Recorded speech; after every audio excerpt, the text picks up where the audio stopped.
है कि अगर बेटा बीवी के मतलब अपनी बीवी के साथ दुखूल कर ले, बिस्तरी कर ले, एक बार भी तलाक भी दे दे, तो इसके जो माँ बाप है लड़के के, उनके लिए वो महरम ही रहती है हमेशा। वो ससुर कभी शादी नहीं कर सकता उससे, वो उनकी बहू ही रहेंगी हमेशा तलाक के बाद भी, क्योंकि उसके नस्ल में शामिल हो गई थी आकर शादी की वजह, नस्ल का पार्ट बन गई।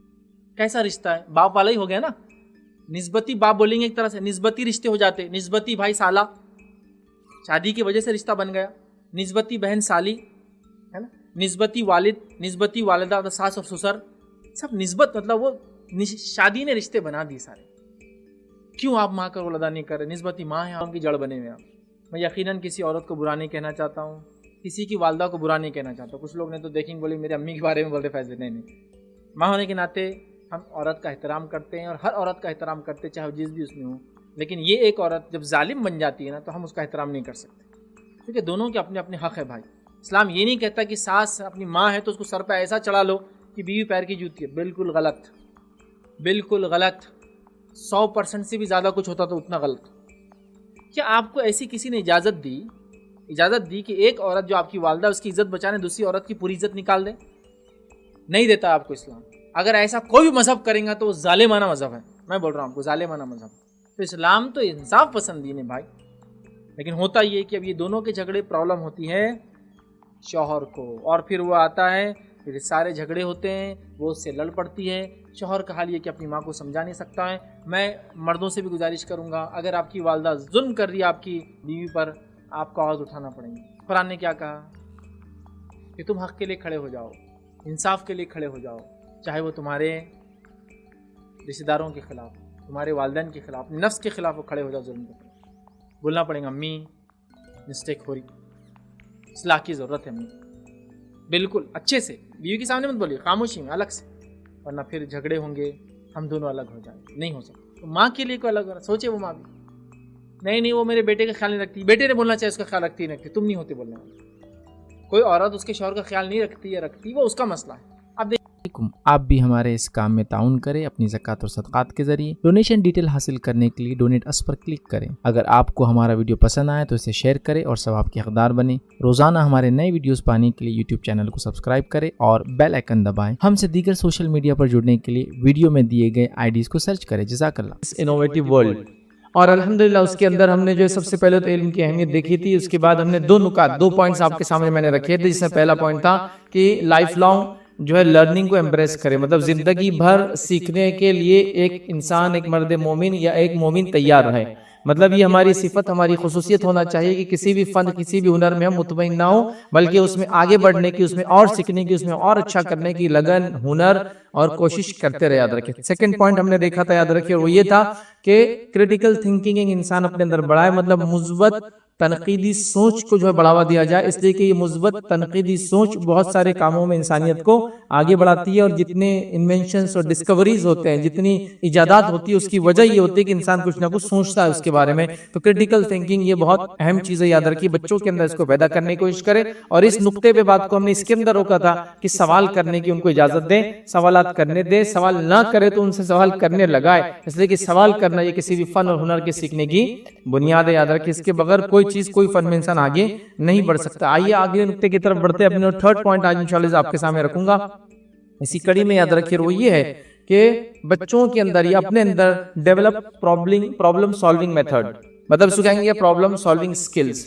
अपने अंदर मसाइल को हल करने की सलाहियत पैदा करें, अपने अंदर प्रॉब्लम्स जो आते हैं उसको सॉल्व करने की सलाहियत पैदा करें।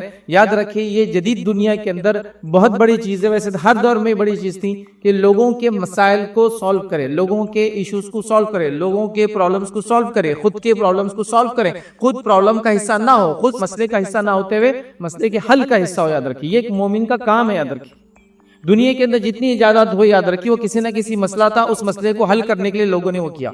आप जितने बड़े लोगों को, डॉक्टर्स, इंजीनियर्स, साइंटिस्ट या जिसको कहेंगे डिस्कवरर्स, इन्वेंटर्स, जिनको भी आप इज्जत देते हैं, उनका एहतराम करते हैं, उसकी वजह क्या? उन्होंने दुनिया में जो इंसानियत के मसाइल हैं उनको हल करने की कोशिश की।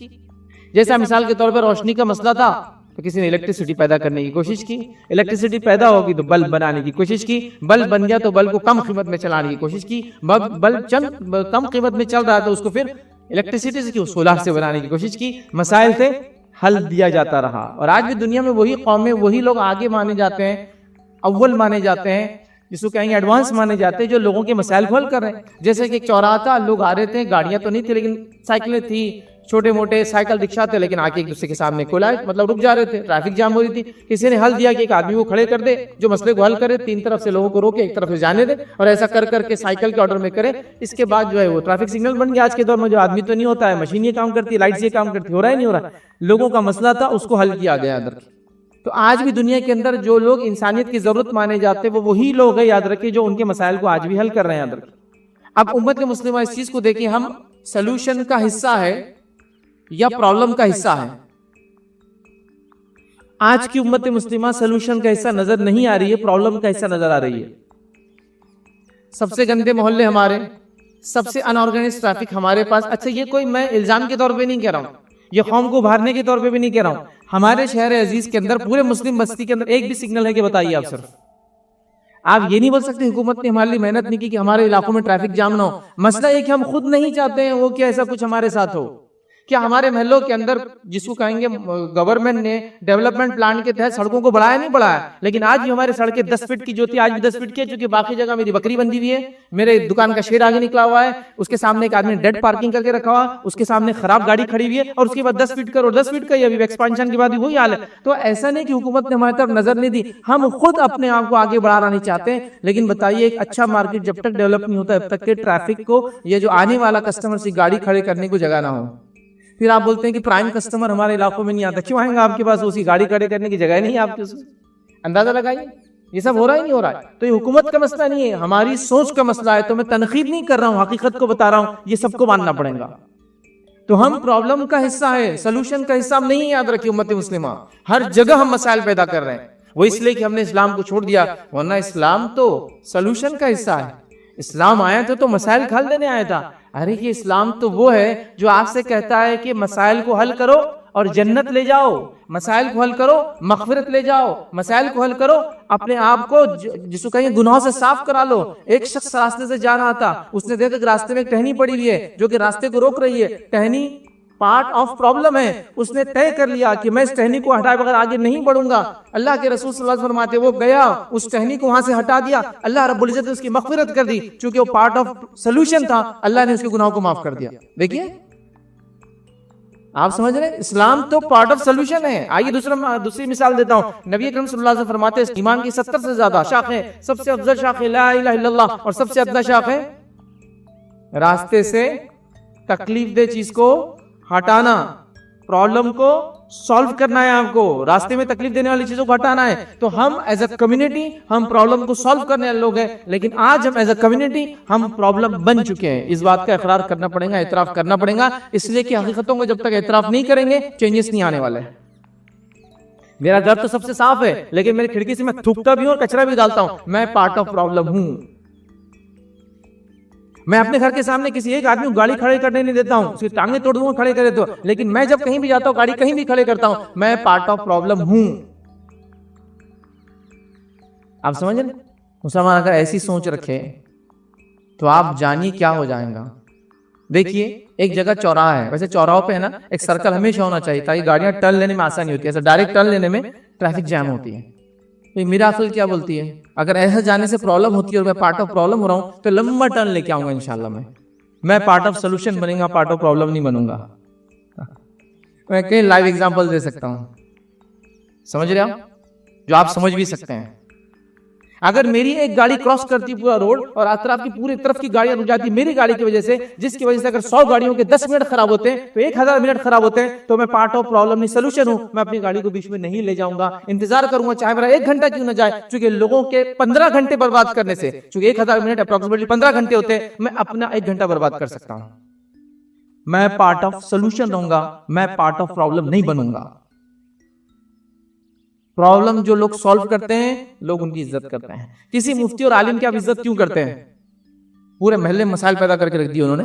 नहीं, उन्होंने आपके शरई मसाइल का हल दिया, तो आपने उनसे मोहब्बत की, आपने उनको मुकाम दे दिया, है ना? तो जो भी किसी का प्रॉब्लम करता है, साइकोलॉजिकल प्रॉब्लम हो, फिजिकल प्रॉब्लम हो, मेंटल प्रॉब्लम हो, फाइनेंशियल प्रॉब्लम हो, वो क्या हो जाती, कौमें पसंद की जाती, वो आदमी पसंद किया था। आपने किसी आदमी गरीब था, उसका प्रॉब्लम ये था कि पैसे नहीं है, वो इलाज नहीं करा सक रहा, खा नहीं सक रहा, आपने पैसे दिया, सोल्यूशन दे दिया उसको, वो कर दिया। ये तो छोटा था, लेकिन हमें तो एक बड़े मसाइल का हल देना है, जिसको आम जमा में कहूंगा कि एक ग्रीक मिसाल है कि किसी को मछली सदके में देने से बेहतर है मछली पकड़ना सिखा दो, मांगेगा ही नहीं। फिर वो किसी को आपके घर पे मांगना आया है कि भाई मुझे कुछ दो, और आपका गांव जो है मछली पकड़ता है, मतलब मछली पकड़ने के वहां वो है, तो उसको मछली सदके में देने से अच्छा उसको सुबह बुलाओ और ले जाकर मछली पकड़ना सिखा दो। मसले का हल ही खत्म कर दिया आपने, मांगने की उसको जरूरत ही नहीं, उसको मछली पकड़ना आती है, मतलब किसी को सदका देने से बेहतर है उसको रोजगार से लगा दो। तो हम पार्ट ऑफ प्रॉब्लम है, सोल्यूशन देखें। दुनिया में उन्हीं की इज्जत की जाती है। अल्लाह रब्बुल इज्जत कुरान में फरमाता कहता है, सूरह बकरा सूरह नंबर 2 आयत नंबर 269 का किस्सा अल्लाह फरमाता और कहता है, वमन युतल हिकमता फक़द ऊतिया खैरन कसीरा, जिसको हिकमत दे दी गई, दानाई दे दी गई, समझबूत दे दी गई, उसको कसीर अल्लाह ने खैर दे दिया। तो ये बड़ी अहम चीज है याद रखिए। तो प्रॉब्लम को सॉल्व करने की वजह से निजात मिल सकती है। प्रॉब्लम को सॉल्व करने इस्लाम आया था, नबी अकरम सल्लल्लाहु अलैहि वसल्लम आए तो इंसानियत के मसाइल हल हुए। खवातीन का मसला हल हुआ, जिनको जिंदा दफन कर दिया जा रहा था। औरतों का कोई मुकाम नहीं था, बेचे और खरीदने की चीज समझी जाती थी, उनको वो उठाकर उस बेचने और खरीदने के मुकाम से उस मुकाम पे ले गए कि माए तो उसके कदमों के नीचे जन्नत है ना, माए तो कदमों के नीचे जन्नत है। औरत के बारे में, बीवी के बारे में कह दिया, किसी इंसान के अखलाक के बारे में जानना, उसका कैरेक्टर वेरिफिकेशन करना, तो उसकी बीवी से पूछो। उसको ले जाके किस मुकाम पे बैठा दिया, कैरेक्टर वेरिफिकेशन के लेवल पर बैठा दिया कि वो बोलेंगे कि मेरा शौहर अगर अच्छा है तो अच्छा है, तो ये मुकाम पे ले जाके औरत को बिठा दिया। बेटी के बारे में कह दिया, जो 3 बेटियां, 2 बेटियां, एक बेटी की परवरिश करे, उसके अच्छे से बियाह कर दे, वो जन्नत में नबी अकरम सल्लल्लाहु अलैहि वसल्लम के साथ रहेगा। तो ये मुकाम को यहां से ले जाकर वहां बिठा दिया। प्रॉब्लम था, सोल्यूशन दे दिया। क्या इंसानियत सूद की वजह से परेशान थी, इंसानियत जंग की वजह से परेशान थी, इंसानियत भुखमरी की वजह से परेशान थी, इस्लाम ने सबका सोल्यूशन दिया। ज़कात के जरिए सोल्यूशन दिया, सदक़ात और खैरात हुक्म देके सोल्यूशन दिया। तो इस्लाम पार्ट ऑफ सोल्यूशन है, इस्लाम पार्ट ऑफ प्रॉब्लम नहीं है। अफसोस मुसलमान पार्ट ऑफ प्रॉब्लम है, पार्ट ऑफ सोल्यूशन नहीं है। इस बात को मानना पड़ेगा। कौमी हैसियत से, शख्सी हैसियत से एक इंसान बहुत नेक हो सकता है, बड़ा काम कर रहा है, वो एक अलग बात है। एक कौम के तौर पर जहनियत है कि हमारी नहीं है, ये बात को समझिए आप, इस बात का इतराफ कीजिए। जब तक मसाइल का इतराफ नहीं होगा, कौम आगे नहीं बढ़ सकती, बात याद रखिए। तो लिहाजा आज लोग उसी को पसंद करते हैं। दुनिया के अंदर लोग थे जो खाना खाना चाहते थे होटल से, होटलें तो हर जगह खुली थी। मसला ये था कि होटल पे खाना खाना है तो जाइए फिर खाना खाइए। किसी ने अकल लगाई, मसला तो है, खाना सबको है, लेकिन आएगा कैसे? तो कहीं ऐप बना देता हूँ, आप घर पे बैठे बैठे होटल से खाना मंगाई खाओ। मसले का हल दे दिया, खुद की रोजी चालू हो गई, 100 करोड़ प्लस की कंपनी बन गई, लाखों लोग जॉब पर लग गए। पार्ट ऑफ सोल्यूशन उसने किया, मसले का हल निकाला। देखिए वो चीज पैसा भी कमा रही है, वो चीज नाम भी हो रही है। गाड़ी सबको चाहिए सफर करना है तो बच्चे को भेजो, बच्चा को नुक्कड़ पे जाता था, रिक्शे वाले से भाव करता था, रिक्शे वाला बोलता था मैं यहाँ नहीं चलूंगा, वहां तक चलूंगा, गली के अंदर तक नहीं वो फलाए। किसी को लगा कि सबको गाड़ी चाहिए, क्यों ना घर बैठे गाड़ी बुलाई जाए, क्यों आदमी जाए, क्यों बच्चा जाए, क्यों गाड़ी लेकर आए और क्यों इससे इतनी बात करे। लोकेशन घर से डालो, उधर पहुंचना है, खत्म, आना है तो आ, नहीं तो मत आ। वहां से आदमी आया, आपको ले गया जहां तक लोकेशन बराबर ले आकर ड्रॉप कर दिया। मसला था लोगों का, हल दे दिया गया। दुनिया के अंदर उसकी वो जरूरत बन गया है नहीं। अब बताइए ऐसे कौन से प्रॉब्लम का सोल्यूशन मैं और आप आज दे रहे हैं इंसानियत को? तो क्यों ना लोग हमसे सवाल करें, तुम क्यों, क्या किया तुमने? नहीं, हमारे पास अल्लाह उसके रसूल की तालीमात है, ठीक है ना, उस पर अमल करके बताओ ना। फिर अल्लाह उसके रसूल की तालीमात पर अमल करने वाले लोग दुनिया में सबसे आगे होते हैं। मैं और आप तो नहीं। हमारी मौजूदगी की वजह से लोग दुकानें छोड़ के चल जा रहे हैं। अरे मुसलमानों ले ली कि दुकानें अब ये बाजार में अपन नहीं लेंगे। हमारी मस्जिदों की तामीर से प्राइम स्पॉट्स और शोरूम्स नहीं आते उस इलाके के अंदर। नहीं, मुसलमान निकल के बहुत तमाशा करते मस्जिद के बाद, लिहाजा यहाँ से शोरूम्स उठा दो, मस्जिद बन गई यहाँ। देखो आप मस्जिद के पास क्या रहेगा, पार्ट ऑफ प्रॉब्लम वाली दुकानें खोलेंगे आप। मैं ही नहीं करो हराम है हलाल, हराम हलाल की बात अलग होती है। और एक चीज होती है कि कुछ चीजों की कुछ जगह जरूरत होती है और कुछ जगह जरूरत नहीं होती है। उस बात को समझो आप। पान की दुकान खोलेंगे उसमें, गोश्त की दुकान खोलेंगे उसमें, हलाल चीजें हैं, हलाल हराम की बात ही नहीं हो रही है। लेकिन मैं आपसे सवाल करता हूं, आपके प्राइम स्पॉट पे बने बंगले के नीचे आपकी दुकानें देंगे रेंट पर, वो पान खा के थूकेगा। गवर्नमेंट रूल के हिसाब से तंबाकू को एजुकेशनल जोन के इतने इतने फिट में रखना चाहिए और आपने स्पिरिचुअल जोन के अंदर खोल दिया उसको, दीनी इदारे के अंदर खोल दिया आपने उस दुकान को। समझ रहे हैं बात? ये सब हो रहा है। तो पार्ट ऑफ प्रॉब्लम हम बनाते हैं। मस्जिद का कंस्ट्रक्शन पार्ट ऑफ प्रॉब्लम है लोगों के लिए। मेरे इस जुमले को कोई ना पकड़े इतने से, मैं ये कह रहा हूं एज अ मुस्लिम, पहले देखिए ना, पहले जमाने की मस्जिदें, पार्ट ऑफ प्रॉब्लम थी या सोल्यूशन थी? वो मस्जिदें प्राइम स्पॉट पे बनती थी, प्राइम पैसा लगा के बनती थी, अल्लाह रब्बुल इज्जत ने 100 साल तक उनको बाकी रखा और इंसानियत फायदा उठा रही। देखिए हमारे शहर के बाजार, जो प्राइम बाजार है, सब मसाजिद के नीचे बने हुए हैं। देख लीजिए, मस्जिदें खड़ी है और उसके अतराफ में ही है।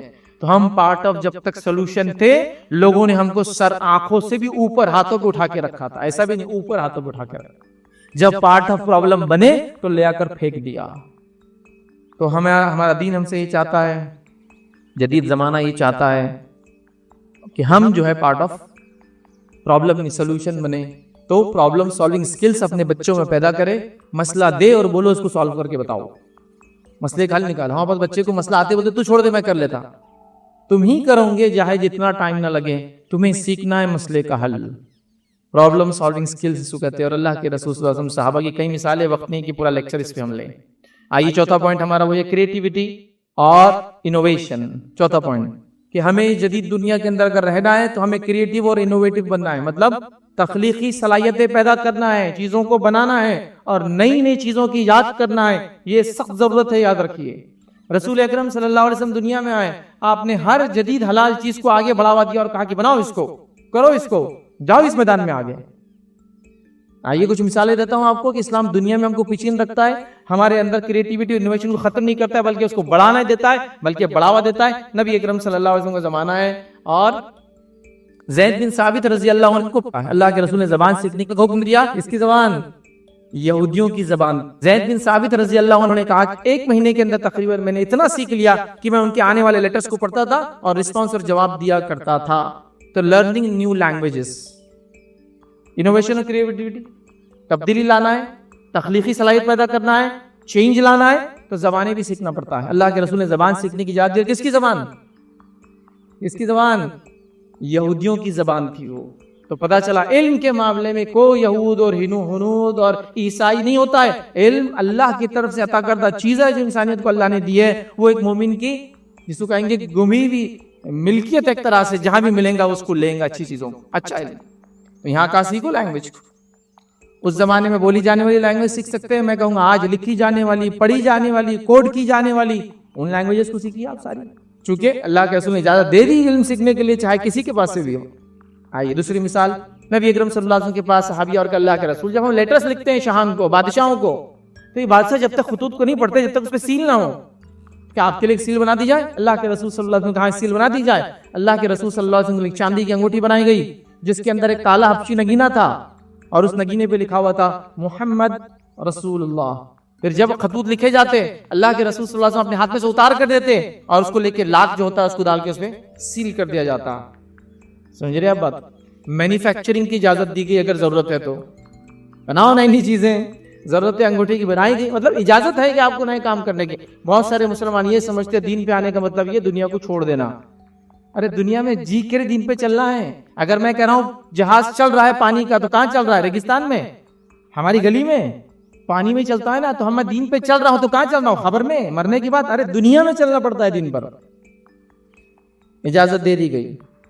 नबी अकरम सल्लल्लाहु अलैहि वसल्लम मदीना आए, सहाबा नए नए ईमान वाले थे। आपने देखा कि झाड़ पे कुछ नक्काशियां बनाते हैं, ग्राफिटी करते हैं, कुछ चीजें लिखते और बनाते, कुछ अजीब नक्शे। तो आप सल्लल्लाहु अलैहि वसल्लम ने कहा कि मत बनाया करो। उस साल फसल कम हुई।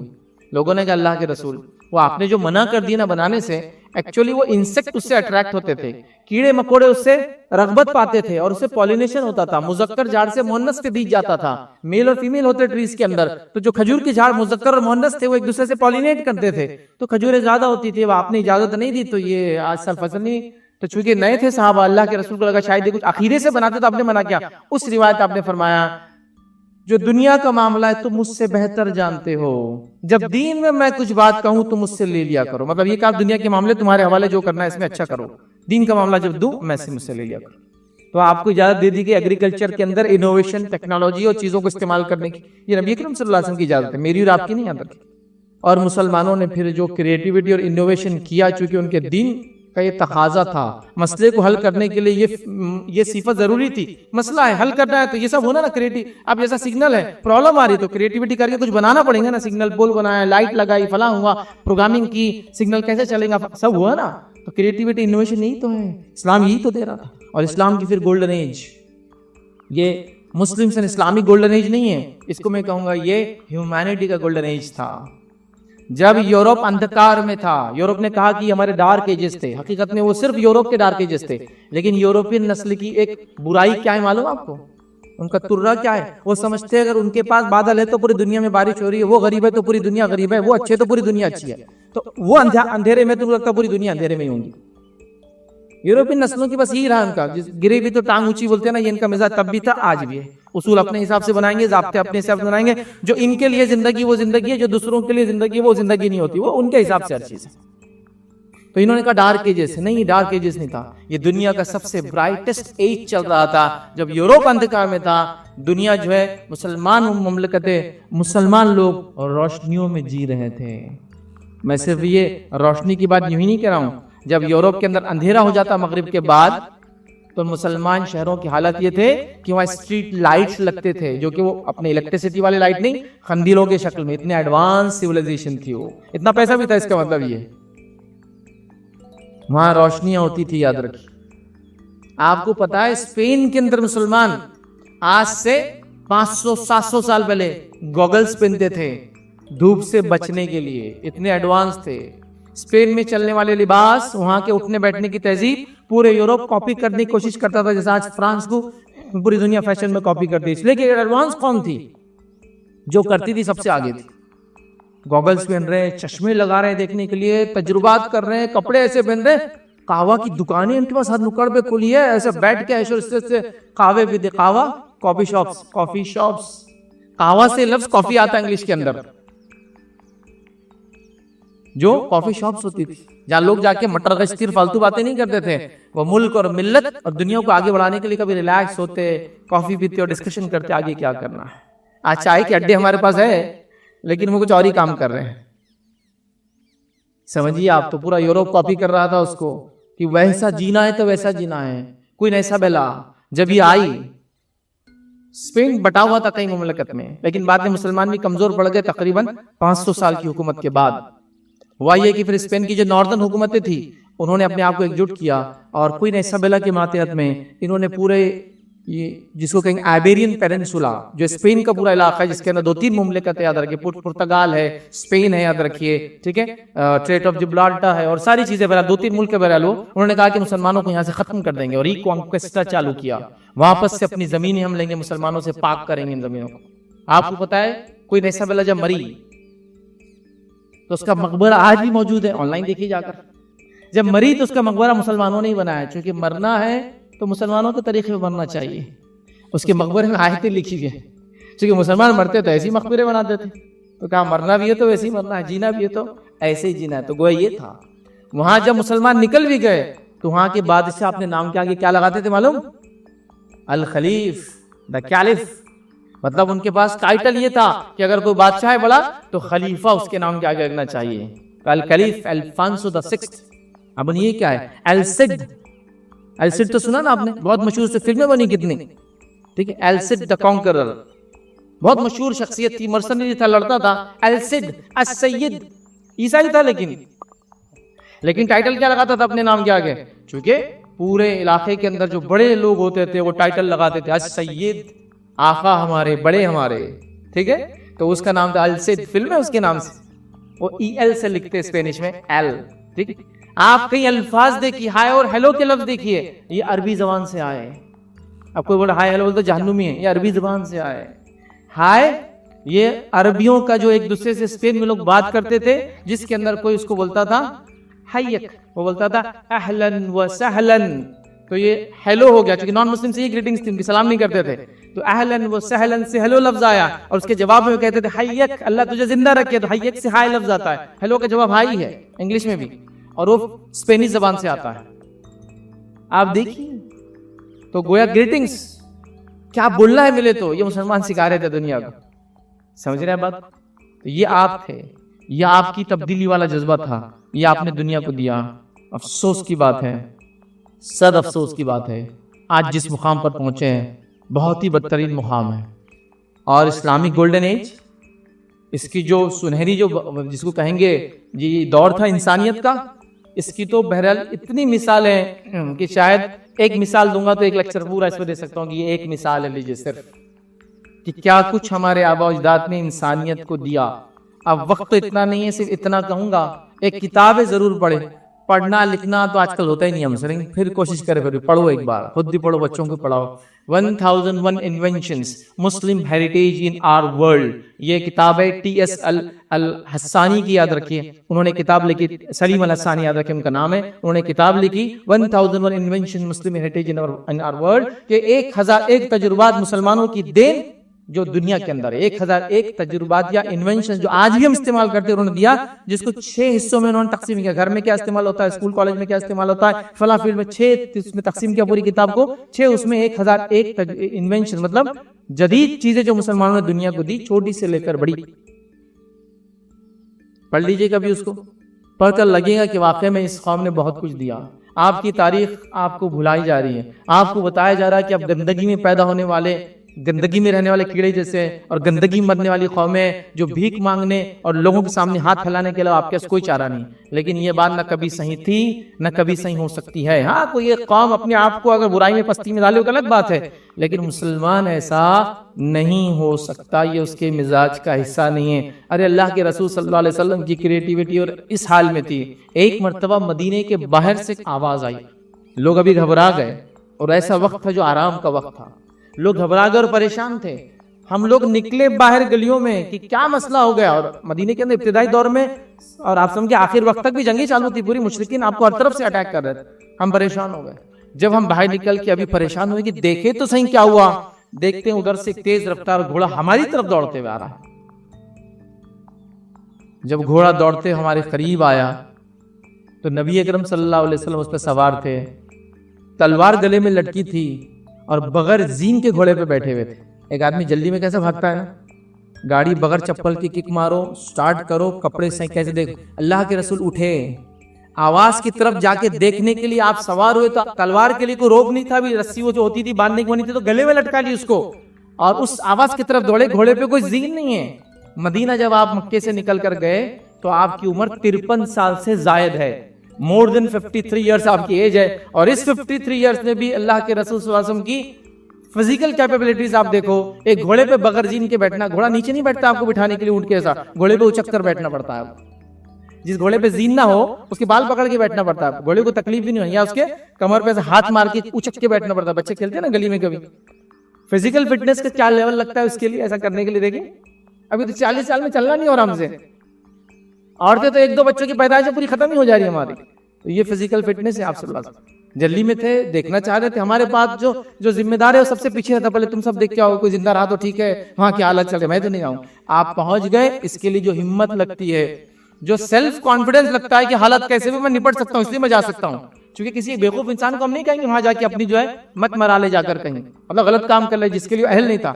आप लोगों का कॉन्फिडेंस देखिए, फिटनेस का लेवल देखिए, जाना देखिए, कौम की फिक्र देखिए, और वापस आगे कह रहे आराम करो, कोई मसला नहीं है।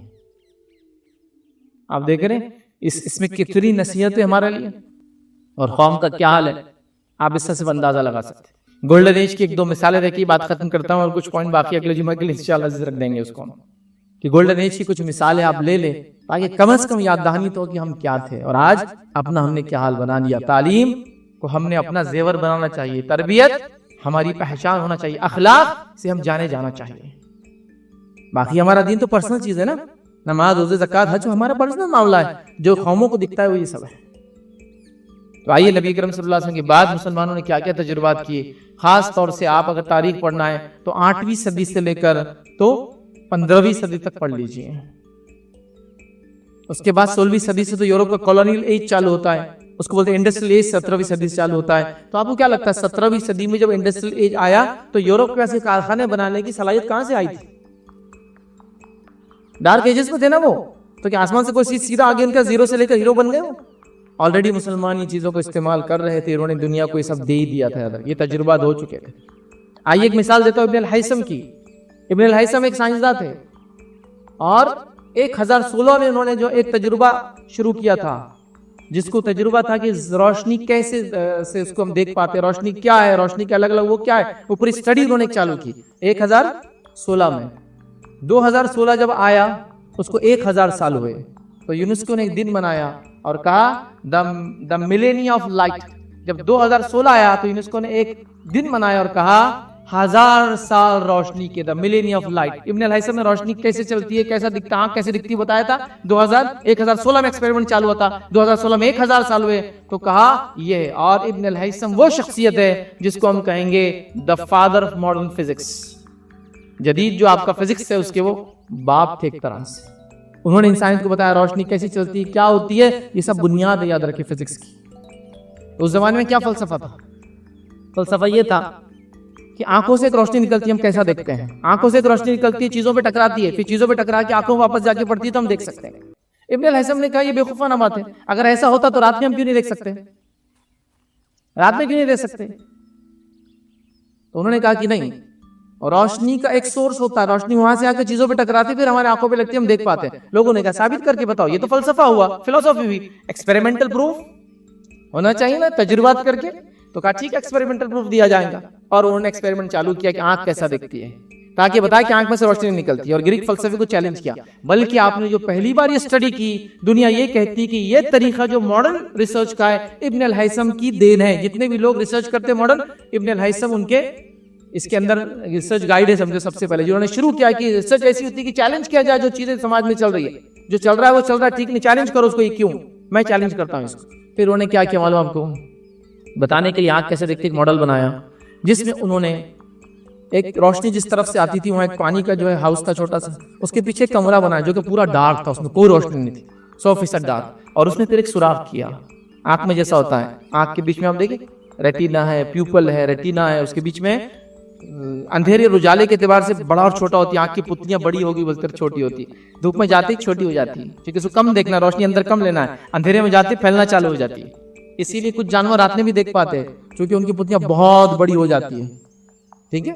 तो बहरहाल उन्होंने कहा कि वो सब पिन, जैसा पिन बारीक सुराख होता है, उसके अंदर जब रोशनी सूरज निकलता, एक बीमार होती है चीजों की, उस पर अक्स पड़ता पानी पर, वो अक्स उस दीवार पे पड़ता, और जब कमरे में जाता तो उल्टी इमेज बनती उस चीज की जो बाहर दिख रहा था। उन्होंने बताया कि आंख अंदर से अंधेरी होती है लेकिन कैसा देख सकती है, बताना चाह रहे थे कि आंख से रोशनी निकलती और रोशनी की वजह से आंख देखती है। जो तजुर्बा किया उसको इंग्लिश में बोलते हैं कैमरा ऑब्स्क्योरा, इंटरनेट पे जाके देख लीजिए। और ये तजुर्बे का नाम कैमरा ऑब्स्क्योरा क्यों पड़ा, उसी से हमारे मॉडर्न लफ्ज आता है जो हम बोलते हैं, क्या बोलते हैं हमारे मोबाइल कैमरा, वीडियोग्राफी कैमरा, वो तजुर्बे का नाम था।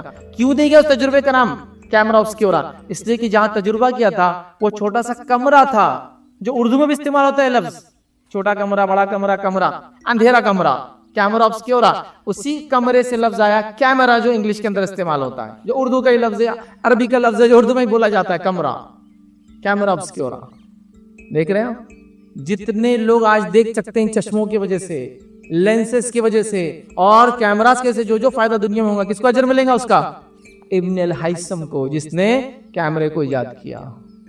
समझा बात। तो ये तो एक मिसाल मैंने आपको दी, मैं ऐसी सैकड़ों मिसालें देख सकता हूँ, हजारों नाम गिनवा सकता हूँ। हत्ता कि स्पेन के रहने वाले एक शख्स जिनका नाम इब्न नदीम था, इब्न नदीम ने ये सोचा कि लोगों ने इतने बड़े इंकशाफात, डिस्कवरीज, इन्वेंशन कर लिए मुसलमानों ने, कुछ नहीं तो मैं किताब तो लिखूं कि किताब का नाम क्या था और उसमें क्या था। तो उन्होंने एक किताब लिखी, इब्न नदीम की मशहूर किताब है, इंटरनेट पर देखा देखिए, अल फहरिस्त। उन्होंने किताब लिखी कि मैं सिर्फ लिखता हूं, मिसाल के तौर पर तफसीर अल कुरान अल अज़ीम, तफसीर इब्न कसीर ने ये किताब लिखी, तो उसमें दीनी दुनियावी सारी किताबों के नाम लिखी। तो एक इतनी ज़ख़ीम किताब जो 300-400-500 पेज मुश्किल, सिर्फ उन्होंने यह लिखा किताब का नाम और साइंसदान का नाम और उसने क्या किया, बस एक एक लाइन में 100 पेज की किताब। स्पेन में वो किताब मिली इब्न नदीम की, वो अल फहरिस्त, और उसी से इंकशाफात हो रहे कि ये किताब कहाँ ढूंढो, वो किताब कहाँ ढूंढो, इसका नाम ये, उसका नाम हुआ है। आज भी हो रहा है, आप देखते हैं ना, फलां किताब मिल गई, फलां किताब मिल गई, फलां किताब यहाँ मिली, वहां की लाइब्रेरी में मिली, वहां की लाइब्रेरी में मिली। ये कैसे हो रहा है, ऑलरेडी किताबें लिखी है। तो इब्न नदीम ने फहरिस्त लिखी, और फहरिस्त को देखकर जो किताब का नाम है, साइंसदान परेशान है आज की दुनिया, क्या मुसलमानों ने ऐसे कारनामे अंजाम दिए, क्या ऐसा भी होता है, क्या ये सब भी है, चाहे वो किसी फील्ड का हो, किसी फील्ड का है। तो एक के बाद एक तजुर्बात, एक से एक चीजें इंकशाफात। अब ये अलग बात है कि यूरोप ने मान लिया कि दुनिया में सब कुछ उन्होंने किया है, ये उनकी सिर्फ सोच है, याद रखिए। साइंस, टेक्नोलॉजी और दीगर चीजें मुसलमानों की तजुर्बात हकीकत बहुत ज्यादा थी। तो बहरहाल मुसलमानों की जो इंकशाफात है, जो तजुर्बात है, जो कारनामे उन्होंने अंजाम दिए, याद रखिए ये हद से जायद है, याद रखिए। और ये क्यों किया उन्होंने? तख्लीकी सलाहियत और कुछ करने का जज्बा जो उनके दीन ने उनको दिया था, उन्होंने इसके तहत ये किया। आने वाले जुमा में इंशाअल्लाह अजीज बाकी के 3 नुकात बाकी है और रखने की जो कोशिश करूंगा। 7 नुकात पे मेरा ये लेक्चर था। उम्मीद करता हूँ कि इन चीज़ों से कुछ ना कुछ हम समझ रहे हैं और कुछ करने की हम अपने अंदर सलाहियत पैदा करेंगे। मैं कह रहा हूँ आने वाले 10 साल ये बहुत मुश्किल वाले दौर है और उसके बाद का ज़माना और मुश्किल में आएगा। क्या मुसलमान तैयार है उस ज़माने के लिए जो आने वाला है? क्या एआई और एआई से जुड़ी टेक्नोलॉजीज जिस रफ्तार से आ रही है, आप उसके लिए रेडी हैं? एक जमाना था आप कह रहे थे कुछ बोला जाए, कुछ लिखा जाए तो पढ़ा जा सकता है, मतलब कंप्यूटर्स को रीड कर सकता है। आपको पता है कंप्यूटर अब तस्वीरों से भी रीड कर लेता है कि तस्वीर में क्या क्या है, सब पढ़ लेता है। इसने शर्ट पहना हुआ है, पेन ये कंपनी का लगा हुआ है, गॉगल इसका लगा हुआ है, टोपी इसकी है, फला ये आंखें इसकी ऐसी दिख रही, फला ये ऐसा दिख रहा है, शर्ट ये करता है। वो आपकी तस्वीरों को रीड किया जाता है। थोड़े दिन बाद वो आपकी सोच को रीड करना शुरू करेंगे, जैसे आप उसको दिमाग में लाना शुरू करेंगे। साइंस इस रफ्तार से बढ़ रही है, तो क्या उम्मत मुस्लिम रेडी है इसके लिए? हम लोग रेडी नहीं। आज तालीम की बात करो मुंह पे, यार क्या पागल बातें चल रही है। तरबियत की बात करो, इसकी क्या जरूरत है? अखलाक की बात करो, इसकी क्या जरूरत है? दीन की बात करो, इसकी क्या जरूरत है? क्या जरूरत है फिर आपको सिर्फ खाना पीना और जीना और मर जाना? ये तो जानवर भी करते यार, खाते पीते पैदा होते, बच्चे पैदा करते और मर जाते। इसमें क्या खुसूसियत है फिर एक मोमिन की? और जन्नत ऐसी कैसे मिलेंगी बगैर सब्र और बगैर कोशिशों की दुनिया में? अल्हम्दुलिल्लाह जो जुमा की खुतबात हैं हम कोशिश करते हैं इसी वजह से कि इसको फौरन रिकॉर्ड किया जाए, अगले जुमा से पहले ऑनलाइन अपलोड भी हो जाते हैं। तो लास्ट जुमा का खुतबा अपलोड हो चुका है इस जुमा। आप लोग जो नहीं आते उनको बता सकते हैं ताकि लोग इस मीडिया के थ्रू कई फायदे इसके जो है उठा सके। तो इस चीज़ को हम समझने की बहरहाल कोशिश करें। ये हाई टाइम है, वक्त लौट कर फिर नहीं आएगा। सूर्य असर में अल्लाह ने कसम खा ली, वह असर कसम में गुजरते हुए ज़माने की। अब मुसलमानों के पास कोई दलील नहीं है इसके बाद कि रब्बुल इज़्ज़त ने ज़माने की कसम खाने के बाद तुम कहो कि हमने वक्त का फ़ायदा नहीं उठाया। इस चीज़ को समझने की बहरहाल हम कोशिश करें। ये हाई टाइम है। इसी पर अपनी बात को मैं ख़त्म करूँगा।